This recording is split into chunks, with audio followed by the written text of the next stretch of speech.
I went to college at IIT Bombay. I finished my bachelor's in 2008 in computer science there. And the IIT Bombay experience was actually an eye-opener for me, and it gave me so much exposure to entrepreneurship, to entrepreneurs, people like Nandan Nilekani used to come and give, one-off talks. And Bombay is actually in the hub of the business world, right? So that gave me a lot of exposure. And after that, I worked at Microsoft for 2 years, from 2008 to 2010. But as soon as I had graduated, there was this itch that I want to do something on my own at some point. And after 2 years in my job at Microsoft, the job was very exciting, but I decided to just take the risk. And it was fairly early on in my career. I was just 24 years old when I started off, so I had no real nothing bogging me down as such. I think first-time entrepreneurs, especially the young ones, start from a much more personal pain point than an Excel sheet or a very business, finance analyst kind of an approach to setting up a business, and that's what we also did. It was a person. We actually started off with a business called OlaTrip.com and pivoted that after 6 months into OlaCabs.com. And OlaTrip was all about selling weekend holidays online, and it was from a personal pain point of not able to book holidays around major cities. That never went anywhere. But while doing that, we realized a further pain point of cab aggregation for hourly rentals or outstation travel.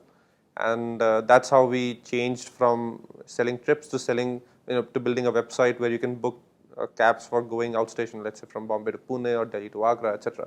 So that was the first portal we made, and then from there incrementally we kept learning more about the business, got deeper into transportation, learned about how big an opportunity urban transportation is to today, where our mission is to build mobility for all of India.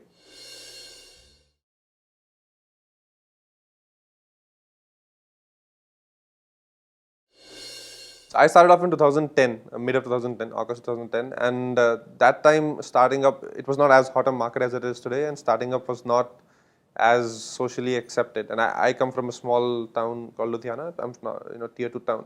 So my family actually reacted. They said you're going to become a travel agent, and they didn't speak to me for 6 months after that. So I think these days things are much better. Families are more accepting. They've seen some role models emerge from the past 5, 6, 10 years. But I would say for entrepreneurs who want to get into entrepreneurship, don't wait for the best time. There's no best time or the right time to start up. The right time to start up is when you feel that you want to do something and you want to create a big business, and that's the right time. And you should aim big. Don't try and solve small problems. Aim to solve really big, important problems.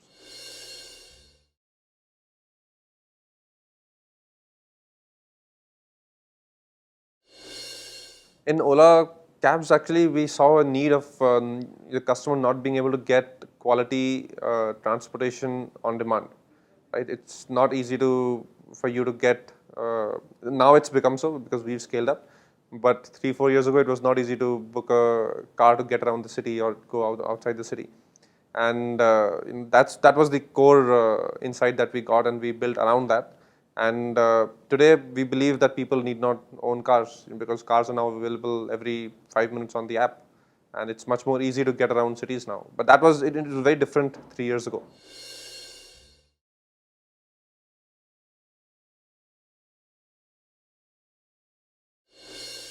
Our business model is fairly simple. We take a commission from every driver, every trip that we send our drivers. We don't own the cars. We work with driver partners who own cars, and today we have around 250,000 car owners on our platform. And every trip we send them, we earn a small commission from that. Staying ahead is about innovation. The market leader always has to out innovate and keep doing product innovation to make sure he's ahead and he's growing the market and he's delivering a better experience to customers. And we've done that many times in our short history. For example, we launched auto rickshaws about a year back or 8, 10 months back, and that was unheard of and unthought of back then. And auto rickshaws is a fairly big business for us today. A few months back, we launched a food delivery product. We launched a grocery delivery product. So this is how you keep doing product innovation to keep building out your ecosystem and making sure you are the first choice for consumers.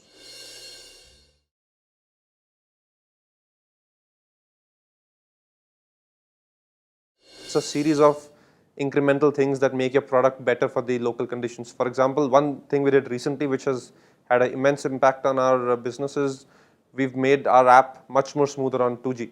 India is a 2G country. If you go deeper into the country, people don't have 3G connections, and people work on 2G data. And our app, actually, we've done a lot of optimizations. We've launched a light version of it, which people can use much more easily on the 2G networks. And that, in the smaller towns, has really increased our usership. When we saw people using us in small towns, we got very excited that, taxis can even penetrate very, very deep into India. There's a market for mobility even in, cities like Siliguri or, Coimbatore or even smaller towns than that. But when we were talking to the users there, we realized that it's not that easy for them to use data. They don't have proper 3G networks. Even the drivers in those cities don't have proper 3G networks, and just a vanilla solution built for the larger cities won't work over there. And we listened to them, we heard them out, we did surveys, we understood the scale of the problem, and we decided to build a product solution to it.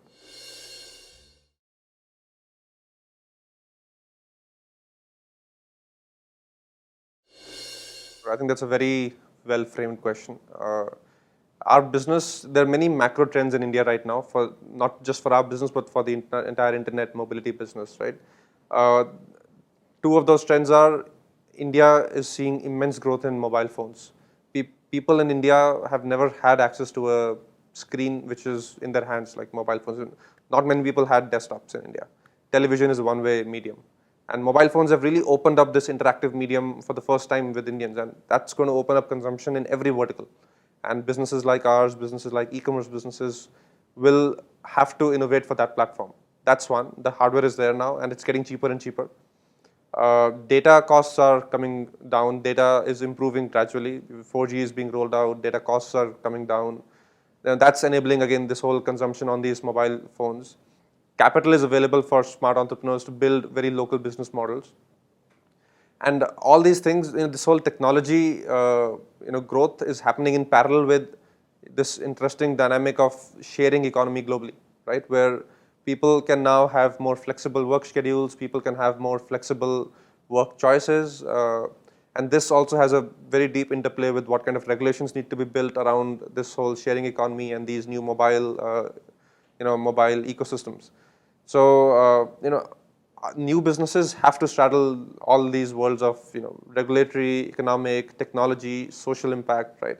And it's important to take along stakeholders from each of these verticals. For example, we work very deeply with the governments in center, in state, in cities. We need to ensure they understand the value we bring to the society, how we are helping driver entrepreneurs lead a better life, how we're building an urban utility for consumers, right? It's much better for the city if people use the shared cab service rather than buying their own cars. And there's research which says one taxi takes 15 personal cars off the road. And this, it's important to build out these products. It's important to make sure all stakeholders are fully aware of what you're trying to build. They see value in what you're trying to build, and it's important to communicate very openly with the entire ecosystem.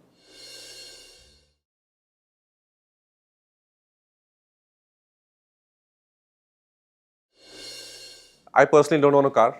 I don't feel the need to own a car anymore. I'm seeing around me many people not buying their first cars also. My employees, other people who would have bought a first car by now.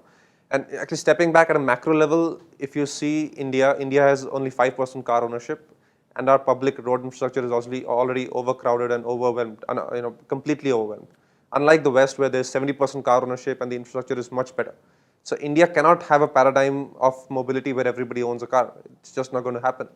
And the paradigm for mobility is going to be a shared service like Ola. And I see that around me everywhere. People are not using their cars. If they own a car, they're not buying the second cars. Many people like me are not even buying their first cars. So I think it's going to change much faster than most people expected it to.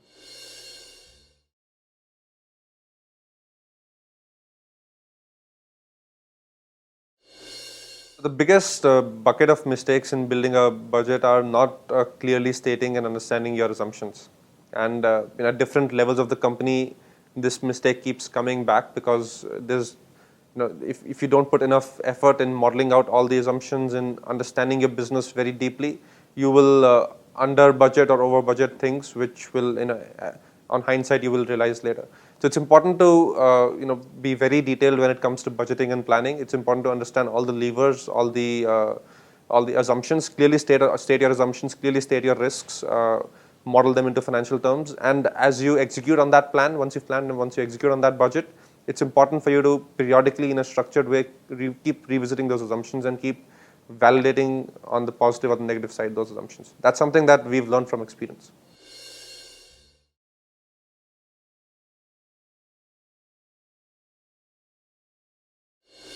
Yeah, there's so many mistakes we've made. It's not even, it's hard to remember any specific one, but every step we've made so many mistakes. We've then on hindsight learned from it.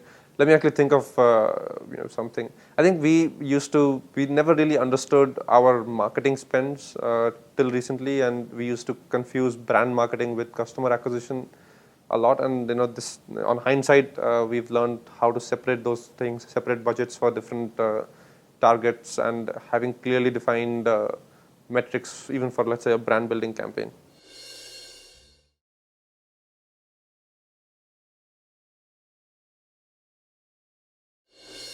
I think on org structure, it's a very good question.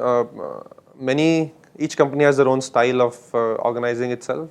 We like to be nimble around it. We like to, build organization structures for like 6 to 9 months and then revisit them, because the business is growing so fast that the context changes. And every 6 to 9 months, we've kind of reorged ourselves, and some as we grow bigger, we've gotten more and more deeper into our work rather than broader. Once we were small, while we were smaller, we had more of broader roles, a lot more generalists working on broad roles. As we've grown, we've gotten specialists going deeper and deeper into each problem that we have. But the core of our way of organizing ourselves is we are nimble about it, and we want to make sure we take a 6 to 9 month view of it, not longer than that, because we're growing so fast.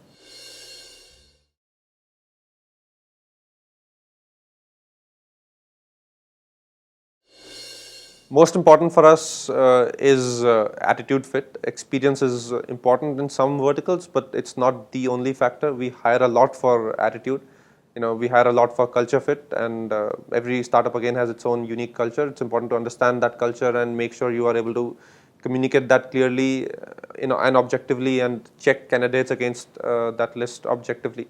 So we focus a lot on ambition, a lot on passion and aggressive execution, a lot on obviously intellect and problem solving skills in our hires.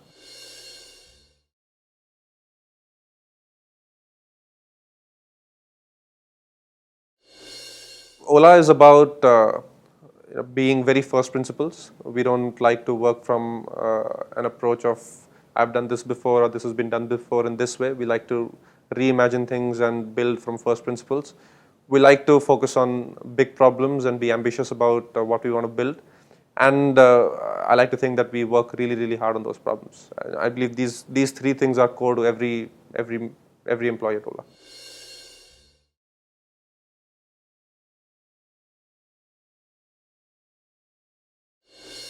So values percolate and values sustain if the leaders exhibit them and if it's followed every day. They don't sustain from having something on the wall or having the pillars painted in the office. I think that's very ephemeral. It's about senior leadership, middle leadership, middle management exhibiting those traits every day and in every meeting or in every aspect of the company's life. And the way to institutionalize that is to have that part of performance management structures, making sure like founder downwards, everybody is reflecting that every day.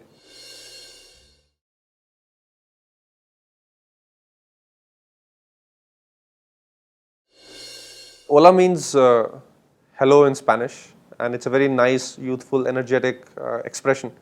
And that's how we just took that and thought we'll build it into a very nice and youthful brand in India. And I think we're still in that journey, but that thought remains.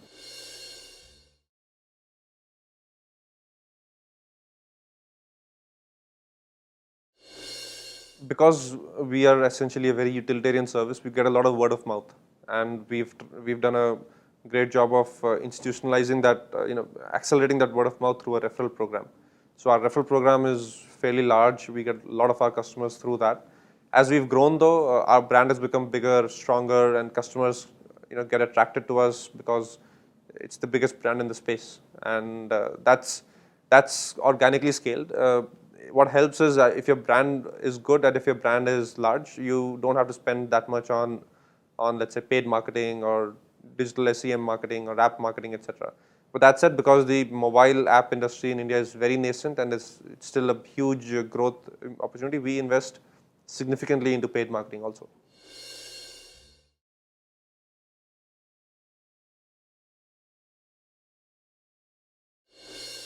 We started off, let's say 3 years ago, doing a lot of web marketing, a lot of SEM, SEO stuff, which has completely gone away now because we are a mobile only company now. Uh, you know, so from web to, somewhere 2 years ago, we built a referral program, and that started scaling up very well because that was a way of accelerating the word of mouth. To later last year, we started doing brand marketing. We did a big TV campaign, and consistent across these 3 years has been the mobile app marketing on the mobile platforms, which has actually increased over the past 1 or 2 years significantly. Our share of budget on the mobile app ecosystem has gone significantly higher than most of the other paid channels.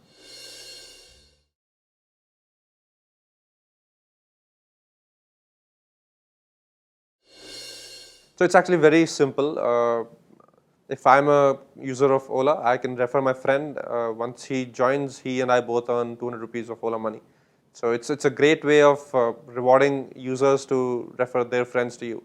And they say like begets like. So a good customer brings another good customer, and it's a great way of making sure you have the right kind of customers on your platform.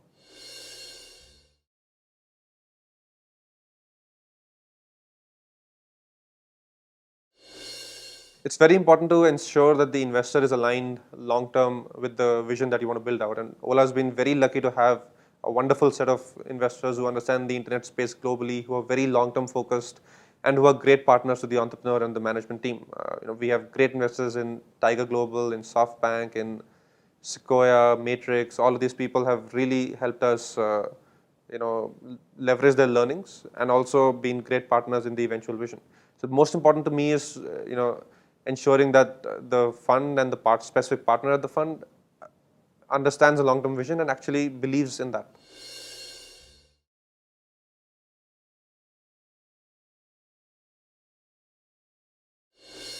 We started off in 2010, so it was a very slow start for us. That was not a time when there was a lot of excitement in the Indian startup scene, and we bootstrapped the business, so we didn't have too much capital either. So I remember the first month in January 2011, when we pivoted to OlaCabs, we had one trip the entire month, and I was so excited. And the next month we had 4 trips, one a week, and I was again very excited. So it was a very, very slow start because capital was a big constraint for us early on. But all along we knew that we are solving a very big problem, and we knew once we have certain scale, we should start reaching out to investors and take the money. So sometime in end of 2012, we reached out to Lee, and Lee at Tiger Global, and he got very excited with the opportunity, and he gave us money.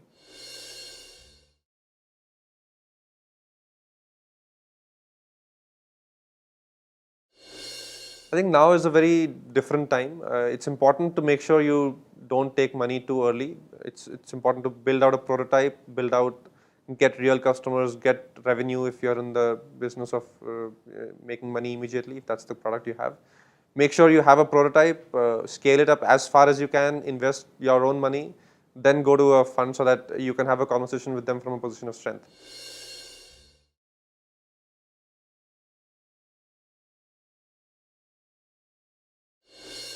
Uber has actually been in India for 2 years, and when Uber came into India, we were very small.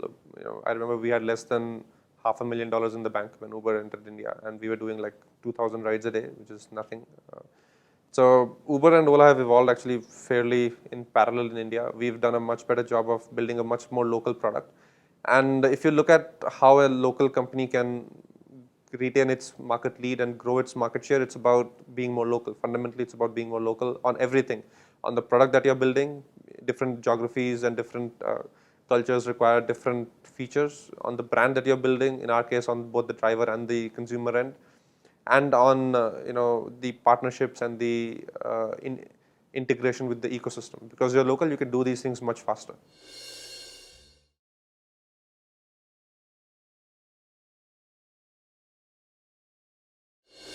User experience is getting a car in under 5 minutes, getting into a car which is clean and the driver is courteous, and being able to pay very seamlessly for that ride.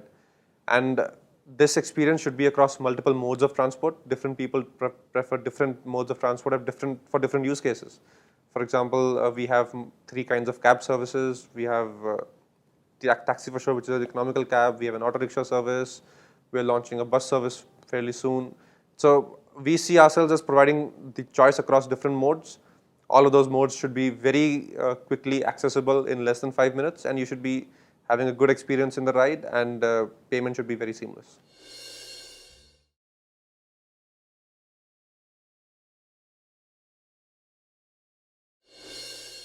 It's important to just get into the fire. Don't wait for the right time. Don't wait for money. Don't wait for a team, etc. If you're passionate about it, just get into it. This is the time when India has a lot of opportunity for budding entrepreneurs. There are multiple. Everything about Indian consumption is being reimagined using modern technology, especially mobile. And just get into it, and you will figure the rest along the way.